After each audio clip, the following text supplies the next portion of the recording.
Kalau disinggung misalnya jangan pakai BUMN dong, pakai etika, masih ada malu-malu tuh presiden-presiden sebelumnya gitu, malu-malu gitu, menarik diri gitu, walaupun pada dasarnya pakai duit BUMN juga. Kalau sekarang ini seolah-olah dibenamkan, seolah-olah itu yang winners take it all itu gitu. Dan ini kalau misalnya menurut saya dibiarkan tanpa penegakan hukum, tanpa ada kita punya spirit pemberantasan korupsi, siapapun yang menang besok merasa bahwa BUMN alat cetak duit politik dia.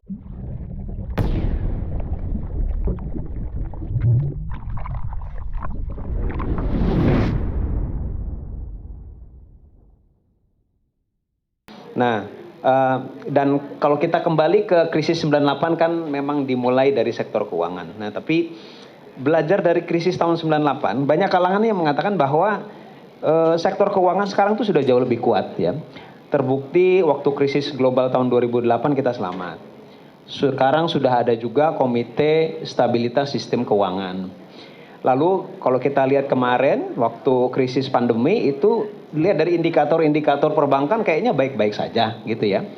Nah, tapi apa benar seperti itu Mas Yanuar? Karena koreksi kalau saya salah, Mas Yanuar pernah mengatakan bahwa misalnya sebagian besar aset perbankan itu dalam bentuk surat utang negara ya. Nah, kalau ada guncangan eksternal yang membuat harga surat utang negara kita jatuh, maka perbankan dalam bahaya. Nah, bisa dijelaskan Mas Yanuar kira-kira apa sebetulnya yang terjadi?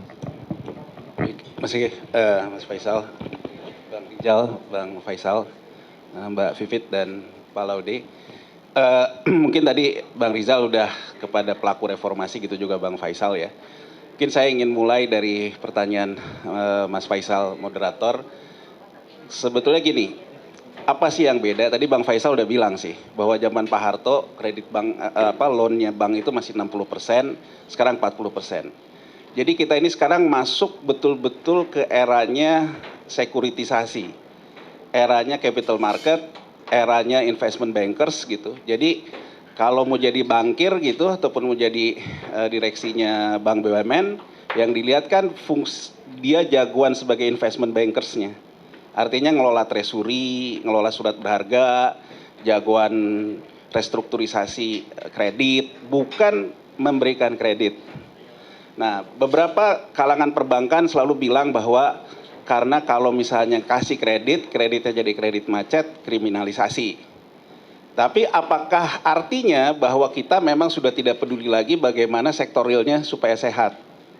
Maunya ya seperti itulah, mau cepat aja, nggak ada resiko, kemudian ada surat berharga dan sebagainya. Itu intinya. Nah sekarang begini, yang saya ingat, saya tahun 97 masuk ke Bursa Efek Jakarta itu dengan beberapa teman-teman saya yang tadinya juga dari dulu Big Six ya, Big Six kantor aduan publik yang memang direkrut oleh headhunternya bursa waktu itu karena ada Undang-Undang Nomor 8 tahun 95 tentang pasar modal di mana Bursa Efek harus mempunyai surveillance ataupun pemeriksa transaksi bursa. Jadi bos saya dulu dari Bank Duta dan sebagainya, semuanya adalah orang baru, orang yang sebetulnya juga tidak tahu banget bagaimana caranya melakukan investigasi dan sebagainya. Nah, awal masuk ke sana ya bursa lagi bagus, ekonomi lagi bagus, bahkan saya ingat bahwa dulu dalam banyak acara rating agensi bilang Indonesia semuanya oke, termasuk yang asing-asing. Nah, taunya pas 97 orang yang dulunya muji ini, dia juga yang banyak jual. Jadi banyak jual yang mengakibatkan harga jatuh dan kemudian pada waktu itu menurut Bapak Pam panggil aja semua. Dia bilang nggak ada yang salah dengan riset kita. Yang salah adalah sudah tidak ada lagi trust dengan Soeharto yang dikatakan oleh Bang Rizal tadi. Jadi dia bilang kita cut loss saja. Nah mungkin dari situ saya kemudian belajar nih orang ini sebenarnya ngomong apa sih gitu. Ya kan jadi intinya bagi saya kalau dia firm, kenapa juga ngebaliknya lebih cepat gitu. Nah dari situ saya kemudian mempelajari ternyata ada yang disebut dengan doomsday skenario gitu. Jadi artinya siapa yang pegang kuasi uang moneter, jadi kuasi uang moneter ini kan adanya di pasar keuangan, kemudian instrumen-instrumen moneter, siapa yang pegang kuasi uang moneter yang besar, dia mengendalikan floating ataupun yang beredar.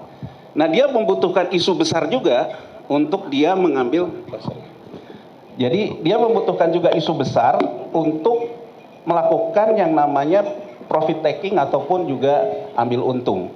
Nah, jadi yang ingin saya katakan, ketika dia menghembuskan sesuatu, dia ambil di atas, ketika dia melakukan sesuatu, dia juga ambil di bawah. Kurang lebihnya begitulah. Nah, kemudian reformasi, Bank Sentral, Undang-Undang BI dirubah. Apa yang paling signifikan yang sebetulnya harus kita refleksikan dalam 25 tahun reformasi ini? Satu, peran Bulog hilang. Waktu itu Bang Rizal juga yang mereform Bulog gitu ya. Tapi peran Bulog hilang karena inflasi betul-betul menjadi inflasi moneter. Bahwa kalau kita sekarang cari siapa yang bertugas menjaga inflasi, ya Undang-Undang Bank Indonesia. Bank Indonesia lah yang menjaga inflasi, dan kemudian cara menjaga inflasinya single mandat di undang-undang itu, yaitu menjaga nilai tukar. Jadi menurut saya bahwa dari konsep itu memang kita sudah didesain bukan lagi menjadi negara industrialis, bukan lagi menjadi negara agraris yang memproduksi pertanian, tapi negara yang memang pada akhirnya impor tidak haram sepanjang nilai tukarnya bisa dikendalikan. Kemudian masuk juga ke rezim devisa bebas. Nah, dalam proses kayak gini juga ada persoalan pemerintah kurang uang waktu itu. Menjuallah BUMN, divestasi, dan juga yang tadi Bang Faisal bilang di BPPN, banyak kali itu. Nah, saya banyak berinteraksi mungkin karena saya ngurusin investigasi, jadi karena ada beberapa divestasi BUMN dan juga divestasi aset BPPN. Nah, mungkin sesuai dengan topik kita hari ini gitu. Buat topik kita hari ini kan soal pemberantasan korupsi gitu. Jadi apa yang disampaikan bahwa pasar itu menjamin redistribusi aset, menurut saya hanya akan terjadi kalau penegakan hukum di pasar itu sendiri dilakukan. Kalau tanpa itu seolah-olah semuanya sudah mekanisme pasar, tapi korup juga gitu. Dan itu jauh lebih berbahaya, dan menurut saya dalam 25 tahun perjalanan reformasi ini semakin berbahaya. Semakin berbahaya karena semakin, ya ibaratnya kalau dulu ada orang main film jorok tapi juga nggak porno gitu. Sekarang tambah kesini nih tambah porno gitu. Jadi artinya, mohon maaf gitu ya, mohon maaf. Jadi artinya gini loh, coba Anda bisa bayangkan gitu. Iya kan, karena presiden juga dia bilang katanya itu ya. Tapi kan gini, Bapak Ibu sekalian, coba kita perhatikan gitu.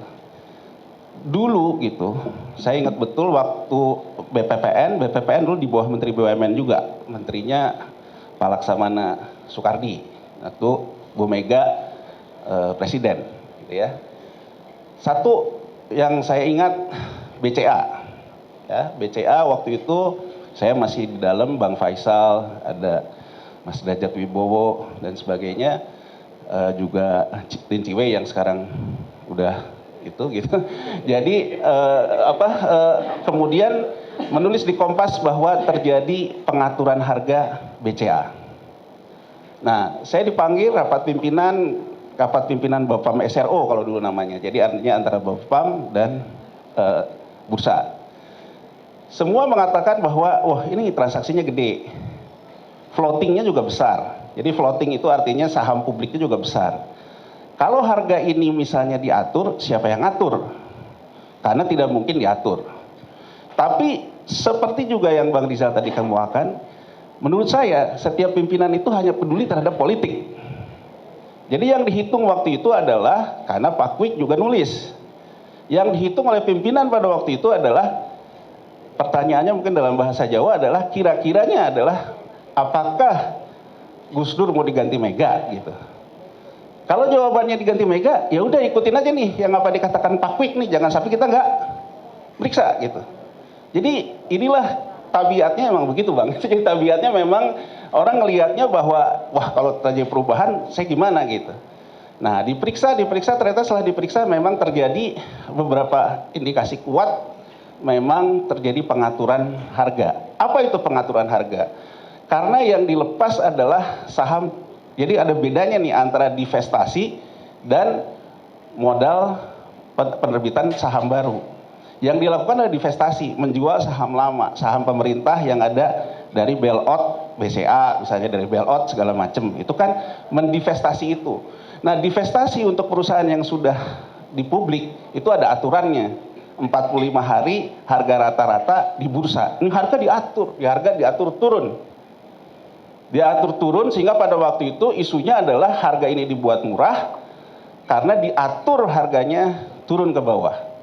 Ya, pada waktu itu BCA sendiri nggak lanjut, ya ceritanya ya politik lagi lah gitu. Jadi artinya memang pada akhirnya ya penegakan hukum tidak akan pernah terjadi memang kalau tidak ada komitmen untuk menegakkan hukum.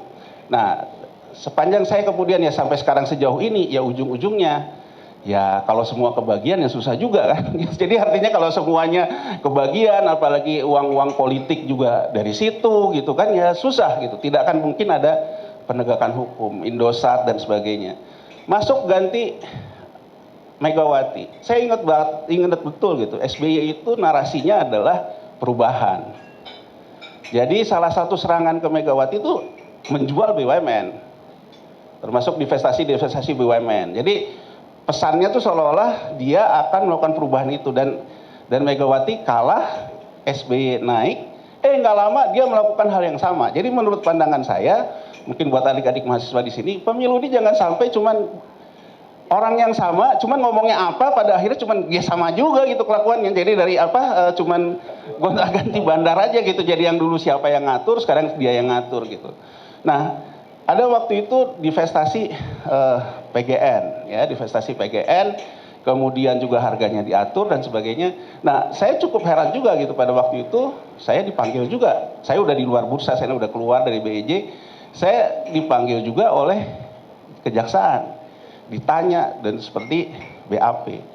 Saya kaget juga ya, ini kenapa kayak begini. Ternyata penegakan hukumnya nggak ada. Yang saya dengar sih katanya itu dipakai sikat semua orang-orangnya Pak JK. Karena Pak JK waktu itu wapres. Kemudian muncul lagi Krakatau Steel di bawah komandonya SBY gitu. Bukan SBY ya, bandar-bandarnya SBY. Jadi saya ngelihat dalam waktu ke waktu selalu begitu gitu. Kelakuannya sama gitu, ngatur harga, tidak ada penegakan hukum, dan kemudian selesai gitu. Termasuk Senturi dan sebagainya. Nah, apakah sekarang juga nggak ada gitu? Ya ada gitu. Kalau sekarang lebih canggih lagi gitu. Lebih canggihnya dalam artian apa? Misalnya yang GoTo. GoTo itu semua foundernya 1 perak sahamnya. Dibantu valuasi sama Telkom naik jadi 265. Turun di bursa sampai 50 perak aja. Semua foundernya untungnya udah 49 kali. Dan nggak mungkin sahamnya turun di bawah 50. Jadi ibaratnya apa? Uang Telkom cuma dipakai buat ngompa aja. Sekarang Telkomnya ngerasain, kan itu belum terrealisasi betul. Semua orang di bursa juga tahu nggak usah terrealisasi gitu. Kalau belum terrealisasi ya belum untung. Tapi kan nggak bisa dipungkiri bahwa itu memompa yang namanya harga. Semua itu dilakukan oleh apa? Nah, setelah saya bayangin Bang Faisal juga Bang Rizal, ya memang kepalanya mungkin yang paling gede ya adanya di IMF gitu. Jadi kepalanya itu yang paling gede di IMF. Jadi kita itu memang semakin diarahkan menjadi negara monetaris gitu. Jadi negara yang memang cara berpikirnya menggunakan instrumen-instrumen moneter gitu. Nah, ini yang menurut saya sangat berbahaya dan kita follow the curve gitu, bukan ahead the curve gitu. Dan kemudian kita dengan gagahnya mengatakan seolah-olah kita orang yang paling hebat di pasar gitu. Padahal kita nggak dapat apa-apa di pasar gitu. Nah, yang terakhir mungkin dalam konteks hari ini gitu ya. Coba Bapak Ibu sekalian perhatikan yang Bank Syariah Indonesia ini. Dia down dari hari Senin. Hari Kamis sore-sore Menteri BUMN, Wakil Menteri BUMN bukan ngomongin bagaimana caranya itu barang nggak down lagi ataupun memberikan keterangan tentang risk exposure-nya atau apa. Dia bilang bahwa Erik bilang dia sama Tiko mau pergi ke Qatar sore itu juga, mau menawarkan ke investor di Qatar. Menurut saya offset berat. Ini yang saya pikir main film porno gitu. Kalau dulu orang tuh masih pelan-pelan nih kok kayaknya gerasak gerusuk, menurut saya offset berat gitu. Di saat bank itu punya sentimen negatif yang berat, operasionalnya sedang bermasalah, dia malah seolah-olah mengkonfirmasi emang dia mau jual gitu. Ya kalau mau jual berarti harganya rendah gitu. Dan persoalannya BSI itu floatingnya, kalau saya cerita BCA tahun 2001 jauh, BSI saham publiknya hanya 9%. 56% punyanya Bank Mandiri, sisanya BRI. sama BNI. Udah gitu menurut saya konyolnya lagi, Tiko Wamennya juga ngomong gitu, yang mau dilepas adalah saham lamanya BNI dan BRI. Ya kalau menurut saya ini nyari duit aja. Kalau memang BSI itu butuh modal, penerbitan saham baru, tinggal dia bilang, Bank BUMN nggak akan ikut. Ini kan enggak, dia sendiri yang mengkonfirmasi, ini bukan cari duit. Ini jual barang lama gitu. Jadi kalau menurut saya, waduh, ini kalau kita gini terus, menurut saya bahaya betul gitu. Belum lagi membiayai naiknya elektabilitas, pakai duit BUMN juga gitu. Flyernya kan BUMN semua gitu. Jadi menurut saya, pemahaman saya sekarang itu tambah porno gitu. Jadi kalau dulu tuh kalau disinggung misalnya jangan pakai BUMN dong, pakai etika. Masih ada malu-malu tuh presiden-presiden sebelumnya gitu, malu-malu gitu, menarik diri gitu. Walaupun pada dasarnya pakai duit BUMN juga. Kalau sekarang ini seolah-olah dibenamkan, seolah-olah itu yang winners take it all itu gitu. Dan ini kalau misalnya menurut saya dibiarkan tanpa penegakan hukum, tanpa ada kita punya spirit pemberantasan korupsi, siapapun yang menang besok merasa bahwa BUMN alat cetak duit politik dia, itu bahaya banget menurut saya. Padahal mereka sendiri udah dapat kontrak karya yang Bang Faisal bilang tadi, dapat kontrak karya batubara, kontrak karya segala macam, kan harusnya duitnya dari situ lah, jangan pakai yang lain-lain. Kontrak karya juga udah bagian dari masalah gitu. Ini kan gila gitu kalau menurut saya. Jadi kontrak karya dimakan gitu, ini dimakan, kan menurut saya ini setback yang paling jauh. Nah kembali, kenapa surat utang negara, kenapa kita punya stabilitas yang bagus? Surat utang negara kita ini belum mengalami koreksi yield. Jadi yieldnya itu masih sekitar 90%-an dan sekian. Kenapa? Karena suku bunga bondnya, suku bunga kuponnya emang sudah besar, 7% sampai 11%. Jadi artinya kalau dia mengkoreksi yield, kalau si asing misalnya sudah butuh sampai ke 14%, 15%, maka harganya akan turun. Nah kalau harganya akan turun, menurut saya kecukupan modal perbankan yang ditumpu oleh surat utang negara akan jatuh. Kita akan punya masalah. Belum BPJS juga menempatkan di surat utang negara. Nah ini juga menurut saya selalu dikatakan bahwa loh kan semua sekarang yang pegang banyak itu Bank Indonesia dan perbankan lokal dan BPJS, asing katanya sudah 30%. Saya balik bertanya, tapi kenapa harga di pasar sekunder selalu digerakkan asing? Berarti kan yang jadi bandar asing dong, masa yang 70% ngikut yang 30%? Ini juga pertanyaan juga sebetulnya, jangan-jangan ya banyak insider tradingnya juga gitu. Persoalannya kan di situ gitu, persoalannya kan selalu soal penegakan hukum gitu. Jadi kalau menurut saya kembali lagi gitu, kalau kita pakai retorika pasar-pasar terus tanpa ada kita bicara tentang penegakan hukum di pasar, menurut saya ya kita lupakan deh reformasi deh. Karena semangat reformasi bukan persoalan menggeser ekonomi ke pasar, industri ke pasar, tapi kalau pasarnya termanipulasi, pasarnya juga distorsi, dan kemudian selalu dikatakan bahwa ini kan ekonomi pasar, menurut saya kita berdosa juga terhadap sejarah reformasi gitu. Jadi itu aja Mas Faisal gitu. Apakah kemungkinan ke depan akan terjadi doomsday seperti itu? Menurut saya jangan overconfidence gitu. Jadi sama kayak Bang Rizal ngomong awan mendung gitu ya. Sekarang kan awan mendungnya sebetulnya ini perebutan antara BRICS dengan SDR IMF. Jadi SDR IMF ini kan dibentuk 1944 Bretton Woods Agreement karena Amerika menang perang. Kemudian tahun 70 Marshall Law dan sebagainya, Amerika mengabaikan bahwa setiap uang yang diterbitkan, US dollar yang dicetak, ada garansi emasnya. Itu kan diabaikan. Kemudian Amerika Latin, Meksiko, banyak mengambil surat utang. Tahun 80, krisis surat utang Amerika Latin. Jadi kalau kita mau ngomong, pernah nggak ada negara yang kemudian kejeblos sama surat utangnya? Ada, Meksiko sama Amerika Latin, tahun 80. Nah di tahun 80 sampai 90 dengan Reagan dan sebagainya, itu kemudian digas bubble.com di 90. 80 karena 70 sampai 80 itu oil naiknya harga minyak, banyak uang, Pak Harto juga berhasil dengan program Tabanasnya dan sebagainya. 88 Pakto 88 liberalisasi perbankan. Buat bank gampang. Kemudian dampaknya apa? Ya dihajar di ujungnya. Nah, jangan sampai juga sekarang kayak gitu nih, karena kan tanda-tandanya udah ada nih. Cina sama Rusia intinya adalah rebutan SWIFT kan. Rebutan SWIFT itu karena SWIFT itu kan yang di take over juga oleh SDR IMF dari Bank of Berlin tahun 30 yang didiriin sama Hitler kan. Nah sekarang BRICS sama SWIFT ini lagi berantem. Nah dalam dua pertarungan ini kita nggak tahu apa yang akan terjadi gitu. Tapi kalau menurut saya di antara BRICS dan geng SDR IMF ini, secara moneter kita ini sangat tergantung kepada Amerika dan sekutunya SDR IMF. Tapi secara barang kita tergantung ke Cina, ekspor terbesar ke Cina. Jadi sebetulnya kalau menurut saya kita ini menjadi negara apa? Negara mediocre yang rakyatnya nggak pernah terangkat juga kalau kayak gini gitu. Yang punya barangnya kata Bang Faisal tadi kasih aja ke Cina gitu. Kemudian cari duitnya kemana? Ke Amerika gitu. Jadi sebetulnya ya gitu aja gitu. Ya sedih gitu. Tapi ya saya setuju sih sama Bang Faisal, harusnya demokrasi besok nih dengan capres harus ada dua ideologi yang memang berbeda. Kalau yang satu memang mengatakan berlanjut, harus satu ideologi yang perubahan dong. Dan menurut saya saatnya juga mungkin menuntut janji kampanye adalah konstitusi gitu. Bahwa mereka harus dipegang apa yang dijanjikan, itulah janji kampanye yang mengikat juga secara undang-undang. Ya mungkin berikutnya dari yang hukum lah. Tapi menurut saya pemberantasan korupsi, penegakan hukum di pasar itu wajib. Itu Mas Faisal.